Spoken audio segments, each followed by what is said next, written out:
माझं नाव अर्णव, वय 29 वर्ष. मी पुण्याला एका नामांकित कंपनीत सॉफ्टवेअर इंजिनियर म्हणून नोकरीला लागलो होतो.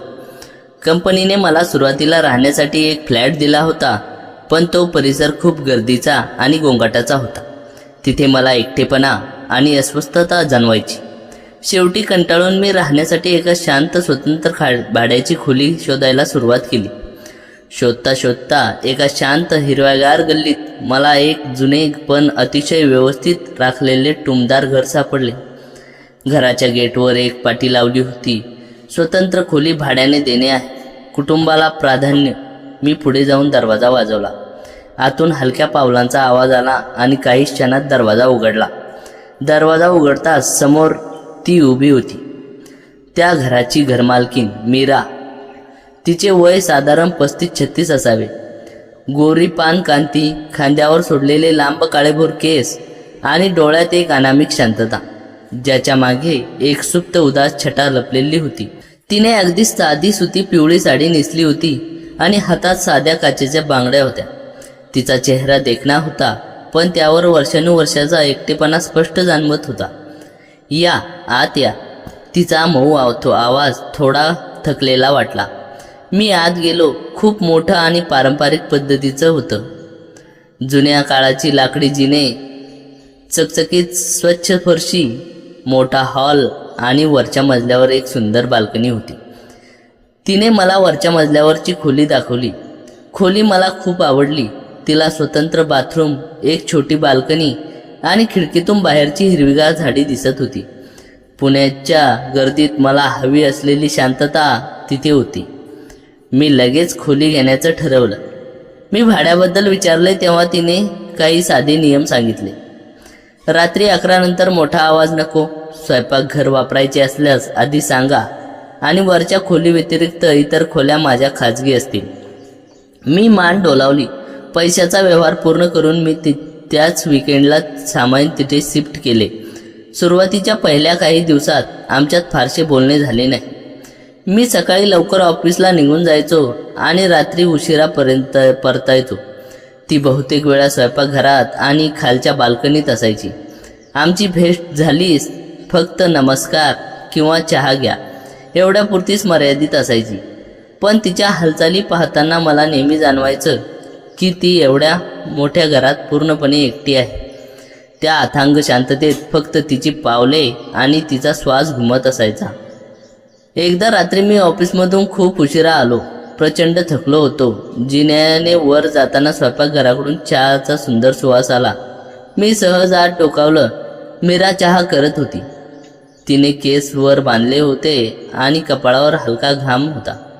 मला पाहताच ती हलक्या आवाजात म्हणाली, अर्णव, भूक लागली असेल ना? आज भाजी रोटी केली आहे, गरम करून घ्या. मी सुरुवातीला नको म्हणालो, पण तिने ऐकले नाही. एकट्याने जेवण करायला कंटाळा येतो, बसा ना, ती म्हणाली. त्या रात्री आम्ही दोघे जेवणाच्या टेबलवर एकत्र बसलो. तिने 2 प्लेट्स लावल्या. अगदी साधं जेवण होतं, पण त्या घरगुतीत प्रेम होतं. जेवता जेवता तिची कहाणी हळूहळू समोर आली. माझे पती 4 वर्षापूर्वी एका अपघातात गेले, ती शांतपणे म्हणाली. तिचे डोळे टेबलावर खिळले होते. त्यानंतर हे घर खूप मोठं आणि रिकामं वाटू लागलं. मुलं नाहीत, नातेवाईकही दूर राहतात. लोक म्हणतात दुसरं लग्न कर, पण आता कोणावर सहज विश्वास बसत नाही. मी तिच्याकडे पाहत राहिलो. तिच्या डोळ्याच्या कडा हलक्याशा ओल्या झाल्या होत्या, पण तिने लगेच पुसल्या. मला तिच्या एकटेपणाची जाणीव झाली. एवढ्या मोठ्या घरात ती स्वतःला असं सावरत असेल. तुम्ही खूप मजबूत आहात, मी म्हणालो. तिने हलकेच हसून मान डोलावली. बाहेरून मजबूत दिसले तरी आतून मात्र रात्री झोप येत नाही. फक्त जुन्या आठवणी येतात. त्या रात्री खोलीत आल्यावर बऱ्याच वेळा मला झोप लागली नाही. मीराचा चेहरा, तिचा थकलेला आवाज आणि तिच्या आयुष्यातील एकटेपणा माझ्या मनात घर करून गेला. ती इतकी सुसंस्कृत, अमृत आणि सुंदर असूनही तिच्या आयुष्यात कोणीच नव्हते. मला वाटले कदाचित तिच्या अंधाऱ्या जगात थोडासा सुखाचा प्रकाश आणू शकेन. दुसऱ्या दिवशी सकाळी मी ऑफिसला निघत असताना ती चहा घेऊन आली. अर्णव, घ्या, चहा घ्या. आणि हो जेव्हा वेळ असेल तेव्हा खाली बोलायला येत जा. एकटेपणा खरंच कंटाळवाणा असतो. मी हसून चहाचा कप घेतला. तिच्या हातातून कप घेताना आमची बोटे हलकीशी स्पर्शली. ती थोडी लाजली पण काही बोलली नाही. माझ्या मनात विचार आला, ही स्त्री केवळ घरमालकी नाही, तिलाही मनाचे कुलूप उघडण्यासाठी कोणाची तरी साथ हवी आहे. पुढच्या काही दिवसात आमच्यातील जवळीक वाढली. मी ऑफिसमधून आल्यावर तिला मदत करायला स्वयंपाकात घरात जाऊ लागलो. ती मला अर्णव म्हणून हाक मारायची आणि मी तिला हक्काने मीना म्हणू लागलो. आधी तिने आश्चर्याने पाहिले पण नंतर हसून ते मान्य केले. एका संध्याकाळी बाहेर मुसळधार पाऊस पडत होता. मी माझ्या बाल्कनीतून पावसाचा आनंद घेत होतो. मीना खाली हॉलमध्ये एकटे वाटत असावे. तिने मला खाली बोलावले. आम्ही दोघे खालच्या बाल्कनीत उभे राहिलो. पावसाची थंड हवा अंगावर येत होती. तिचे मोकळे केस हवेत हलकेच उडत होते. मीना, तुला कधी भीती नाही वाटत एवढ्या मोठ्या घरात एकटी राहताना? मी विचारले. तिने दूर पावसाकडे पाहत उत्तर दिले, वाटते, खूप वाटते, पण आता सवय झाली आहे. तरीही कधी कधी असं वाटतं की कोणीतरी आपला हात धरावा, शेजारी बसून फक्त शांतपणे बोलावं. तिच्या शब्दातली अर्थातता माझ्या मनाला स्पर्श करून गेली. मी तिच्या आणखी जवळ गेलो. तिचा मंद सुवास आणि तिची शांत उपस्थितता मला जाणून सुखावून गेली. मला जाणवले की आता केवळ सहानुभूती नव्हती, तर माझ्या मनात तिच्याबद्दल एक खोल आकर्षण आणि भावना जागृत झाल्या होत्या. दिवस मागं पडत गेले आणि आमच्यातील अंतर कमी होत गेले. मी ऑफिसमधून येताना तिच्यासाठी छोट्या गोष्टी आणू लागलो. कधी फळे, कधी आवडीचे चॉकलेट्स. ती सुरुवातीला नको म्हणायची, पण नंतर हसून स्वीकारायची. अर्णव, तू रोज कशासाठी आणतोस? ती लाजून विचारायची. तुम्ही माझ्यासाठी एवढं छान जेवण बनवता, मग मी एवढंही करू नये? मी हसून म्हणायचो. आता रोज रात्री एकत्र जेवण हा आमचा नियमच झाला होता. ती स्वयंपाकघराची आणि मी शेजारी बसून भाजी कापून देणे किंवा इतर मदत करायचो. कधी मी चपाती लाटण्याचा प्रयत्न केला की ती हसायची. अरे, तुझी चपाती तर भारताच्या नकाशासारखी झाली. तिच्या त्या निकोप हसण्यात एक वेगळाच गोडवा होता. एकदा शनिवारी ऑफिसला सुट्टी होती. सकाळपासूनच पाऊस रिमझिम होता. मीना साध्या सलवार कमीजमध्ये बाल्कनीत उभी होती. पावसाच्या थेंबामुळे तिचे गाल आणि त्वचा चमकत होती. मी तिच्याकडे एकटक पाहत राहिलो. मीना, पाऊस आवडतो ना तुला? मी विचारले. हो, पण आता एकटीने पाहताना कंटाळा येतो. पूर्वी आम्ही दोघे मिळून पावसात भिजायचो. तिचा आवाजात थोडा कातर झाला. मी तिच्या जवळ गेलो आणि तिचा हात माझ्या हातात घेतला. तिचे हात थंड पडले होते. मी माझ्या हाताच्या उभेने उपचार करण्याचा प्रयत्न केला. ती किंचित थरथरली, पण तिने हात काढून घेतला नाही. तुझ्या स्पर्शात खूप ऊब आहे अर्णव, ती अगदी हळूवार कुजबजली. त्या क्षणी आमच्या मनात एक वेगळीच रेशमी भावना जागृत झाली. आम्ही तासनतास बाल्कनीत बसून एकमेकांच्या आवडीनिवडी, स्वप्न, भूतकाळातील गोष्टी सांगू राहिलो. तिने सांगितले की तिला हिमालयात जायचे आहे, समुद्र किनाऱ्यावर चालायचे आहे. मी तिला आश्वासन दिले की आपण नक्की करू. त्या रात्री जेवण झाल्यावर आम्ही दोघे सोफ्यावर बसलो होतो. TV चालू होता, पण आमचे लक्ष तिथे नव्हते. बोलता बोलता तिने तिचे डोके हळूच माझ्या खांद्यावर टेकवले. अर्णव, खूप दिवस झाले कोणाच्या तरी खांद्यावर डोके ठेवून इतके शांत वाटले नव्हते. आज मन अगदी हलकं झालं, ती म्हणाली. मी तिच्या मऊ केसात बोटे फिरवली. तिचे तो विश्वास, तिची ती ऊब मला खूप काही सांगून जात होती. मी तिला हळूच जवळ ओढले. तिच्या डोळ्यात डोळे गुंतवून मी तिचा चेहरा जवळ घेतला. आमच्या भावनांना बांध फुटला आणि आमचे ओठ एकमेकांना हलकेच भेटले. ते एक फक्त मऊ, प्रेमाने आणि विश्वासाने भरलेले चुंबन होते. त्या स्पर्शात तिने तिचा वर्षानुवर्षाचा एकटेपणा विसरून मला घट्ट मिठी मारली. त्या रात्रीनंतर आमचे नाते केवळ घरमालकीन आणि भाडेकरूचे राहिले नाही, तर एका सुंदर भावनिक आणि आत्मिक बंधनात बदलले. मीनाच्या चेहऱ्यावर आता एक वेगळी चमक आली होती.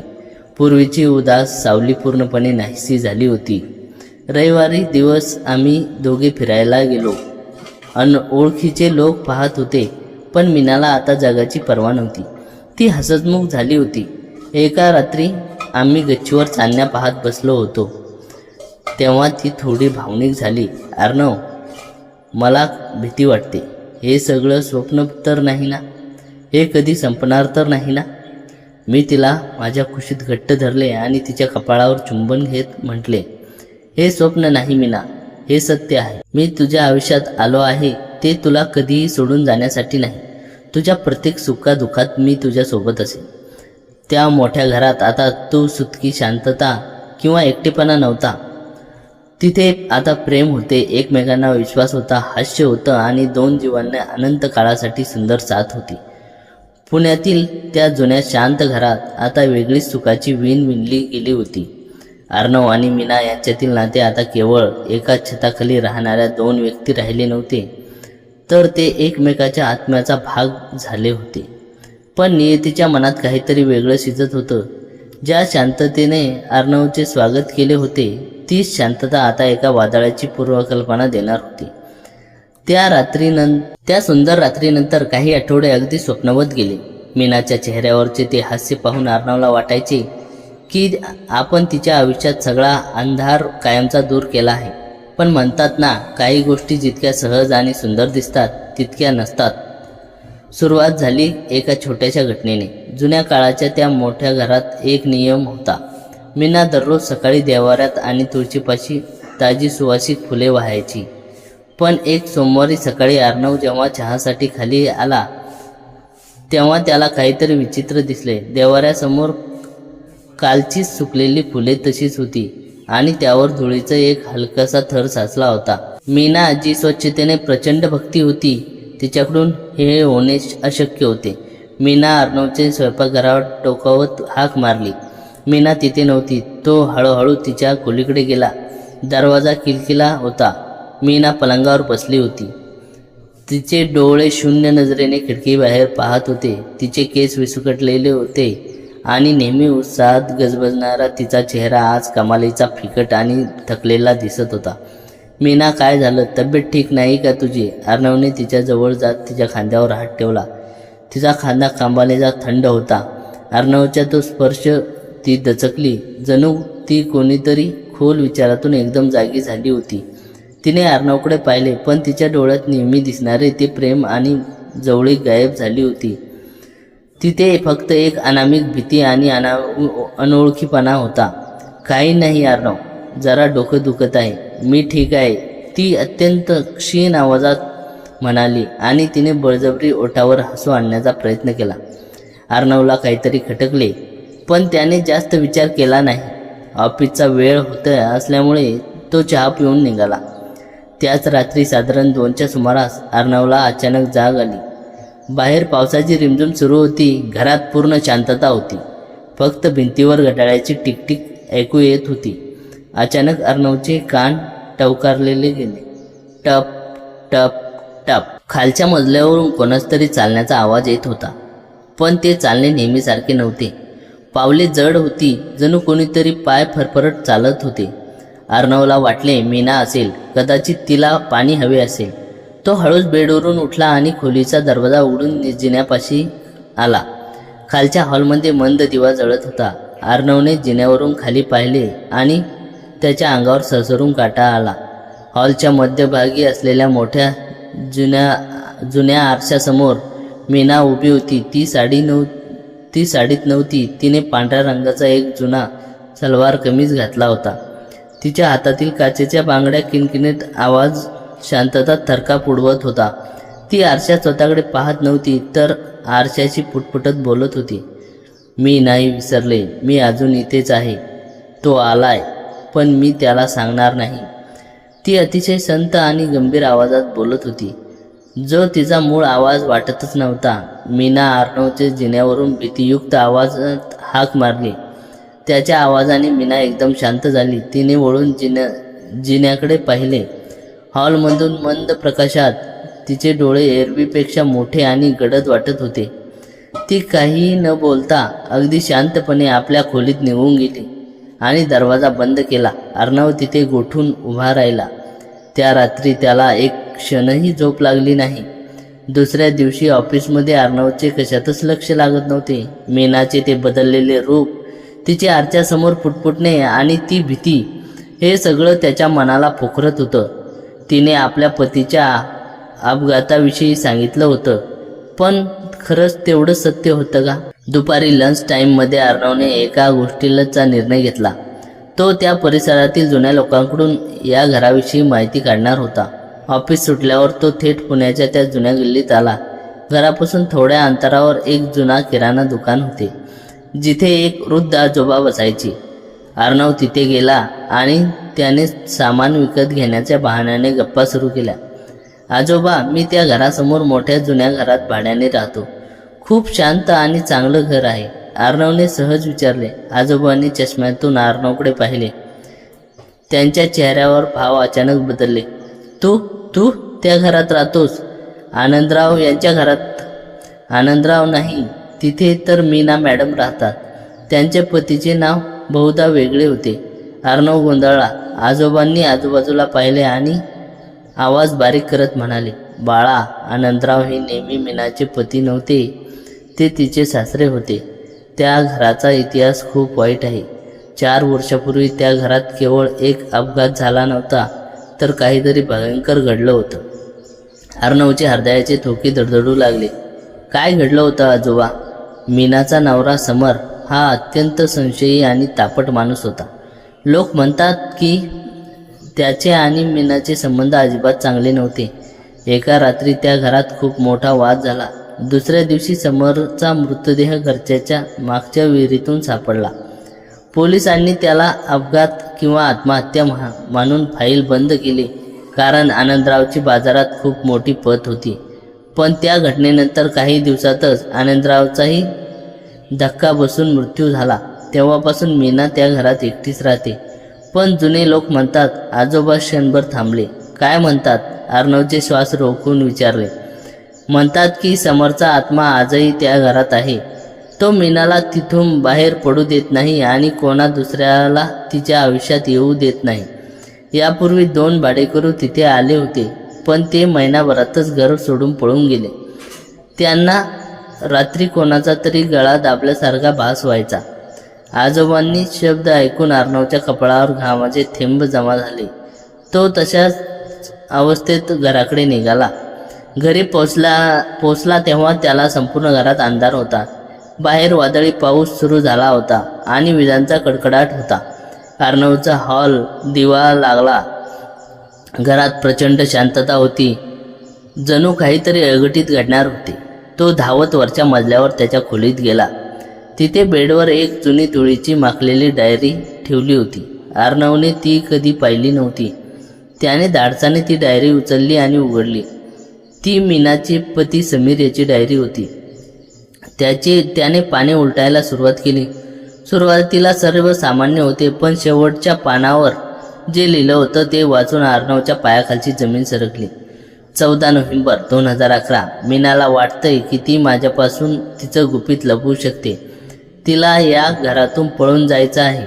तिने एका अज्ञात माणसाची हात मिळवणी केली आहे, पण मी तिला सोडणार नाही. जर माझी होऊ शकत नाही तर ती या जगात कोणाचीच होऊ शकत नाही. आज रात्री मी सगळा खेळ संपवणार आहे. मी आधी तिला मारीन आणि मग डायरीचे पान तिथेच फाटलेले होते आणि नंतर त्यावर रक्ताने सुकलेले डाग होते. तू हे वाचायला नको होतं अर्णव. मागून एक थंड आणि धीरगंभीर आवाज आला. अर्णवने दचकून मागे पाहिले. खोलीच्या खालच्या दारात मीना उभी होती. तिच्या हातात एक जुनी धारदार कात्री होती. तिचे डोळे पूर्णपणे लाल झाले होते आणि तिच्या अंगात एक वेगळंच अनमानवी ताकद जाणवत होती. मीना, हे काय आहे? तू ठीक आहेस ना? अर्णव मागे सरकत म्हणाला. मीना तर कधीच संपली. जेव्हा समरने तिला त्या विहिरीत ढकलण्याचा प्रयत्न केला. ती अट्टहासाने हसली. पण मीनाने स्वतःला वाचवलं.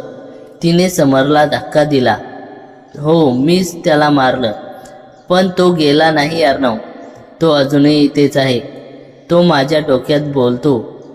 तो म्हणतो की तू माझ्या खूप जवळ येत आहेस आणि जो कुणी माझ्या जवळ येईल त्याला संपवून टाकेन.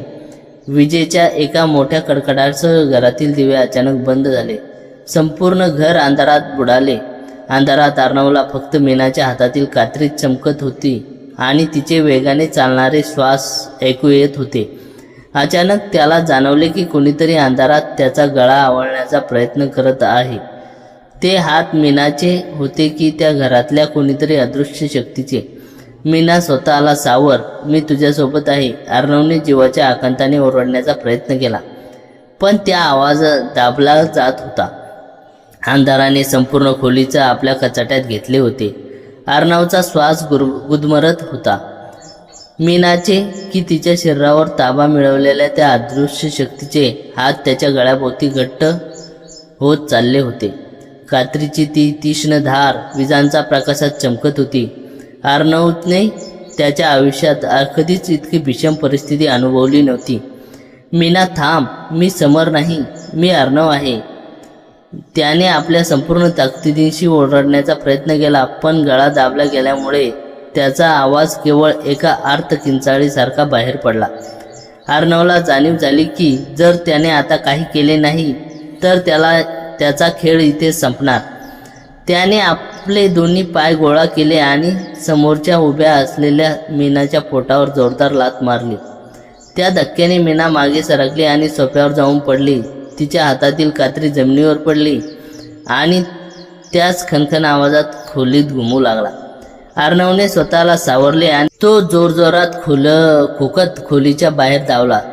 त्याला कळून चुकले होते की मुख्य दरवाजा खालच्या मजल्यावर आहे, पण तो संपूर्ण घरात गडद अंधार असल्यामुळे जिन्यावरून खाली उतरणे धोक्याचे होते. तो धावत जाऊन वरच्या मजल्यावर बाल्कनीत शिरला आणि त्या दरवाजाने आतून लॉक करून घेतला. बाहेर मुसळधार पाऊस पडत होता. पावसाचे थंड थेंब अर्णवच्या चेहऱ्यावर आदळत होते, ज्यामुळे त्याची भीती थोडी कमी झाली आणि डोके काम करू लागले. हे कसं शक्य आहे? मीना तर एक साधी सुसंस्कृत स्त्री आहे, मग तिच्यात एवढी अमानवी ताकद कुठून आली? आणि समरची ती डायरी. अर्णवच्या मनात विचारांचे वादळ उठले होते. तेवढ्यात बाल्कनीच्या काचेच्या दारावर कोणाची तरी थाप मारली. धड धड धड. अर्णव वळून पाहिले. काचेच्या पलीकडे मीना उभी होती. विजांच्या कडकडाट तिचा चेहरा भयानक दिसत होता. तिच्या ओठावर एक अद्भुत क्रूर हसू होतं. ती ओरडत नव्हती, फक्त काचेवर नखे घुसून एक अंगावर काटा आणणारा आवाज करत होती. अर्णव, बाहेर ये, तू मला सोडून जाऊ शकत नाही. समरनेही असंच केलं होतं, तोही मला सोडून जात होता. मीनाचा आवाज काचेच्या पलीकडून स्पष्ट ऐकू येत होता, पण तो तिचा आवाज नव्हता, तो एका पुरुषाचा समोरचा आवाज होता. अर्णवच्या लक्षात आले की मीना ही कोणत्या भूताखेताच्या अधीन झाली नव्हती, तर ती एका अत्यंत गंभीर मानसिक आजाराचा बळी ठरली होती. समरच्या त्या रात्रीच्या छळाने, ती विहिरीच्या अपघाताने तिच्या मनावर एवढा भीषण आघात केला होता की ती स्लिप्ड पर्सनॅलिटीची शिकार झाली होती. जेव्हा जेव्हा पाऊस पडायचा किंवा ती जास्त तणावात असायची, तेव्हा तिच्या समर नावाचे हिंस्र व्यक्तिमत्व जागे व्हायचे. तिला कोणत्याही भूताची नाही तर मदतीची गरज होती. पण त्याआधी अर्णवला स्वतःचा जीव वाचवायचा होता. अर्णवने खिशातून मोबाईल काढला. सुदैवाने फोन चालू होता, पण नेटवर्क खूप कमी होते. त्याने कसंबसं पोलीस मित्र विक्रम याला मेसेज केला आणि घराचे लोकेशन पाठवले. घरी लवकर ये, मी धोक्यात आहे. अचानक एका मोठ्या धक्क्याने बाल्कनीच्या काचेवर दरवाजा तुटला. काचेचे तुकडे सर्वत्र विखुरले. मीना आत आली. तिच्या हातात काचेचा एक मोठा अणकुचीदार तुकडा होता.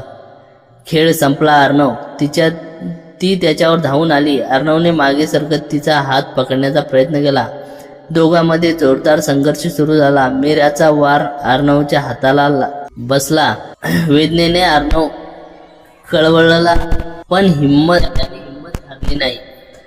त्याने मीनाचे दोन्ही हात घट्ट पकडले. तिला गदगदा हलवले. मीना, जागी हो, डोळे उघड. मी समर नाही, मी अर्णव आहे. तुझा अर्णव, जो तुला एकटेपणातून बाहेर काढायला आला आहे. समर मरून गेला आहे आणि मी तुझा अर्णव, जो तुला एकटेपणातून बाहेर काढायला आला आहे. समर मरून गेला आहे मीना. तो विहिरीत पडला तेव्हा संपला. अर्णव पूर्ण ताकदीने ओरडला. समर हे नाव ऐकताच मीनाच्या शरीरातील हालचाली एका क्षणात गोठल्या. तिच्या डोळ्यातील ती क्रूरता हळूहळू नाहीशी झाली आणि तिला कमालीची गोंधळ आणि वेदना दिसू लागली. तिच्या हातातला काचेचा तुकडा जमिनीवर पडला. अर्णव. तिचा मूळ मऊ आवाज परत आला आणि तिचे स्वतःचे हात अर्णवच्या हातावरील जखमा पाहिली. हे मी केलं नाही. मला माफ कर अर्णव. मी तुला इजा पोहोचवू इच्छित नव्हते. ती गुडघ्यावर बसली आणि ढसाढसा रडू लागली. अर्णवने लगेच पुढे होऊन तिला मिठीत घेतले. तिचे शरीर थरथर कापत होते. काही वेळातच घराबाहेर पोलिसांच्या गाड्या सायरन ऐकू आले. विक्रम पोलिसांना घेऊन घरात शिरला. हॉलमध्ये दिवे आता चालू झाले होते. अर्णव मीनाला घेऊन खाली आला. विक्रमने अर्णवच्या हाताला पट्टी बांधली आणि म्हणाला, अर्णव, या घराचा इतिहास आम्हाला माहिती आहे, पण मीना अस्वस्थ पाहून तिला जेलची नाही तर चांगल्या मानसोपचार तज्ज्ञाची गरज आहे. अर्णवने मीनाकडे पाहिले आणि जी पोलीस गाडी शांतपणे बसली होती तिच्या डोळ्यात आता जुनी उदासी दिसत होती. पण एक दिलासाही होता की तिचे गुपित आता जगासमोर आले होते. मी तिला सोडणार नाही विक्रम, अर्णवने ठामपणे म्हणाला. तिच्या या आजाराशी मी तिच्यासोबत लढेन. तिच्या आयुष्यातला एकटेपणा आणि हा अंधार मी पूर्णपणे दूर करेन. काही महिन्याच्या उपचारानंतर मीनाची प्रकृती खूप सुधारली. अर्णवने दिलेल्या साथ आणि प्रेमामुळे ती जुन्या आठवणीच्या वेळाख्यातून बाहेर पडली. त्यांना ते जुने घर विकून एका नव्या शांत आणि आनंदी परिसरात आपल्या संसाराची सुरुवात केली. त्या जुन्या घरातील ती भयान रात्र संपली होती आणि आता त्यांच्या आयुष्यात प्रेमाची एक नवी पहाट झाली होती.